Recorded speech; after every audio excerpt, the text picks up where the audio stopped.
In 1969, Charles Manson convinced his followers to take the lives of 7 strangers without ever giving them a direct order to do any of it. I haven't killed anyone. I didn't break the law. And a decade later, in a jungle in Guyana, Jim Jones persuaded nearly 1,000 people to drink Flavor Aid laced with cyanide.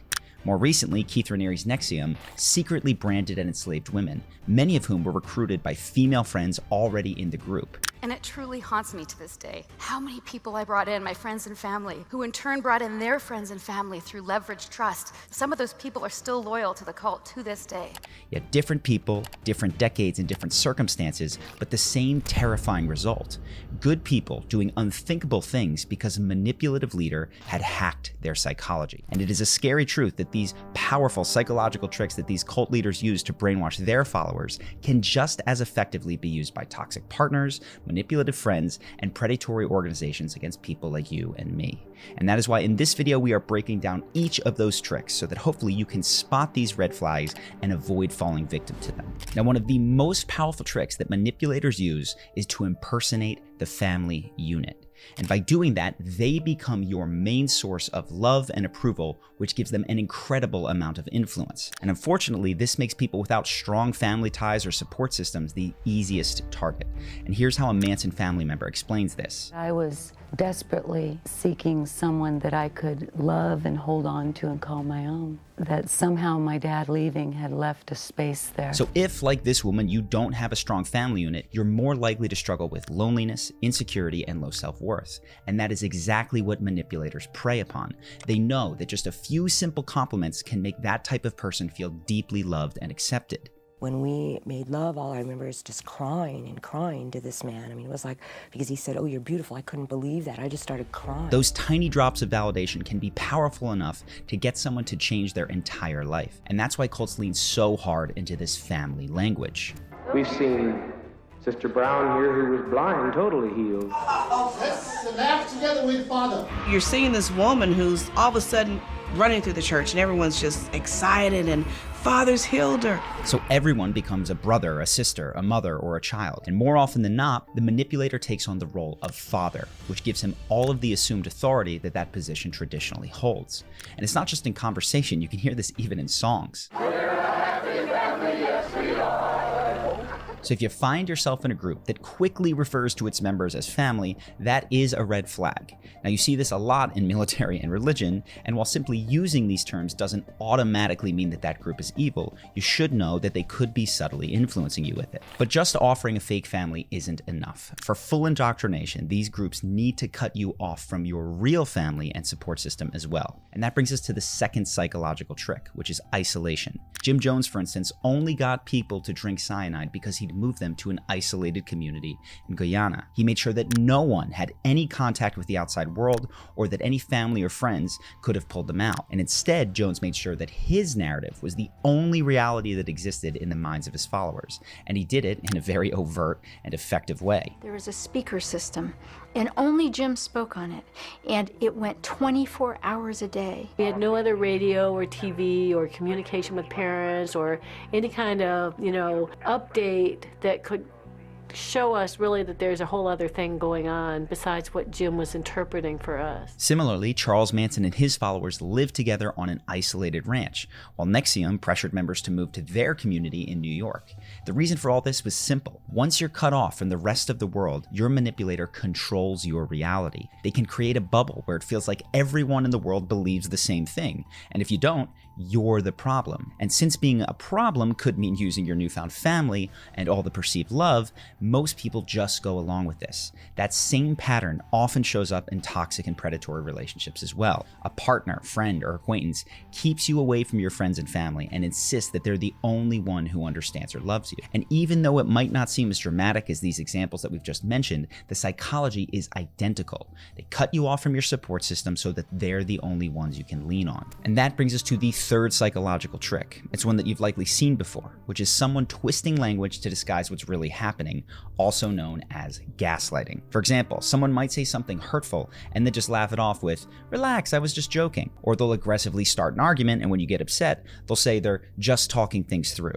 By twisting the language, they can make you doubt what is really happening, and you see that multiplied by 1,000-fold in cults. My language became coded. I sounded like a Nexium robot. People who disagreed with Keith Raniere weren't just disagreeing, they were labeled as suppressives who had supposedly undergone the fall.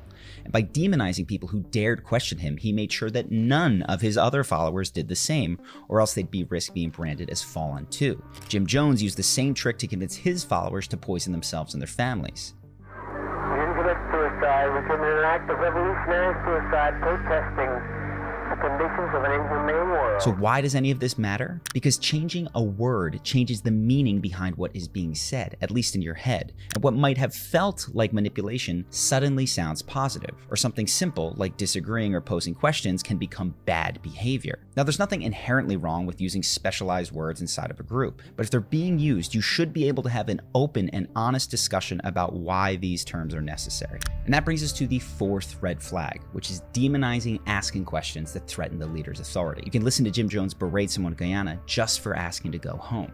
Ask you, could I go home to make a trip to see my people? It's blasphemy. It's blasphemy to talk about going back when you have not been given any approval. Do you want to go home? No.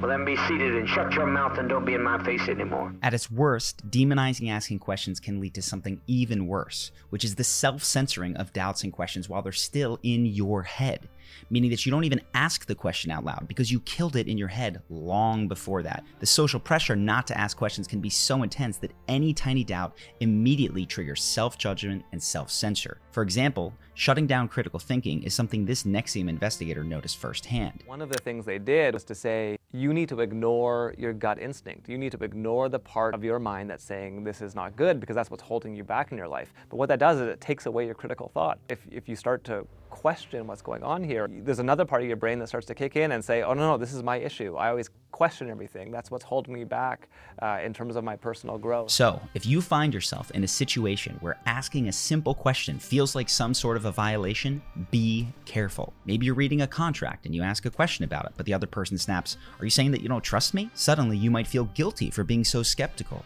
How could you be so unkind? And you stop pushing the issue. But you shouldn't do that because that is exactly what manipulators want. So the point is, in any situation, you can remain unconvinced without being a bad, untrusting, or stupid person. But manipulators don't only punish questions. That's just the stick. They also use the carrot, which is to reward blind obedience. And it's just as dangerous a tactic. Take this example from the Manson family. One of his things was to stop you during the day and he'd put your palms up to his and then he'd move them in any direction that he could. Or he'd make a series of faces and then you were supposed to try to keep up with them. And the whole thing was always geared toward just complete mirroring of him. Now, it may sound silly at first, but the lesson was far from harmless. Stop thinking for yourself and start following Manson without hesitation. So in your daily life, be on the lookout for games or tests that primarily award obedience. And be careful around any organization or person that prizes blind obedience above all. Jim Jones would have his members go through mock poisonings, where those who took the fake poison were praised for being faithful and true. His conditioning was so effective that later, members of his congregation would turn in their own loved ones who were considering leaving the commune. A father would turn in a son, a husband would turn in a wife. A small child would turn in a parent. The most forbidden thing to express was to leave. The same goes for everyday relationships. In a toxic dynamic, you may be rewarded when you act the way that your partner wants, and iced out or punished when you don't. And the moment that blind obedience to them becomes more important than your comfort or your ability to be yourself, that's when you're in danger. In situations like these, the willingness to obey can be made even worse when the manipulator uses your desire to be fair against you. And that brings us to the sixth psychological trick, which is when someone creates the feeling that you owe it to them to behave in a certain way. Sociopaths can be excellent at triggering this feeling through fake reciprocity.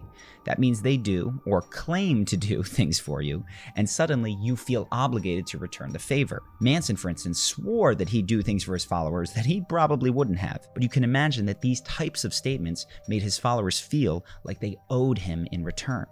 And it was very realistic. I would die for you.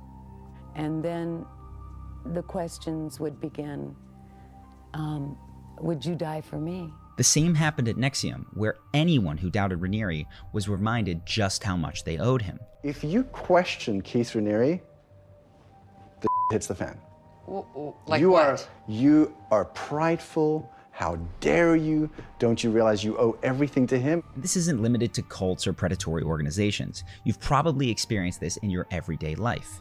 Think something along the lines of, after everything that I've done for you, you can't even do this one thing for me? Or maybe you're walking down a crowded street and someone hands you a CD, a rose, or some knickknack, and then expects you to pay for it. In most of these cases, the other person is using your sense of reciprocity to get you to do something for them that ultimately benefits them and not you. Now, I hope these tips have been useful, but if there is one takeaway that I'd want to stick in your memory, it's that manipulation can come from anywhere in our society. Religions, military, college sororities and fraternities, even well-meaning friends can use these tricks for better or for worse. The only defense you have against being controlled by these tactics is confidence, because manipulators thrive when you don't trust yourself. The more grounded and confident you are, the harder it is for anyone to control you. You're also far more likely to make decisions that serve your best interest instead of blindly following someone else's lead. So if you're someone who isn't quite on that level of self-trust and confidence, building it can feel a little bit challenging, but you are not alone in this. And I can easily bet that every single person on Earth at some point has fallen for some of the tactics that we just covered, whether it was done to them by a friend, a family member, or a total stranger. And that is one of the reasons that I created Charisma University, to help people unlock that self-trust and confidence so they can take control of their lives in the small and big ways, so that they're not affected by tricks like these, and to make the most of every relationship and opportunity that comes their way. The course has transformed thousands of people's lives with huge results in their careers, dating lives, and friendships, and it's built on a foundation of action, not just thinking, so that everything is explained in a way that you can immediately apply to your own life. If that sounds like something that you're interested in, or you just want to know more about the course, you can click the link below. Either way, I hope that you've enjoyed this video, and I look forward to seeing you in the next one.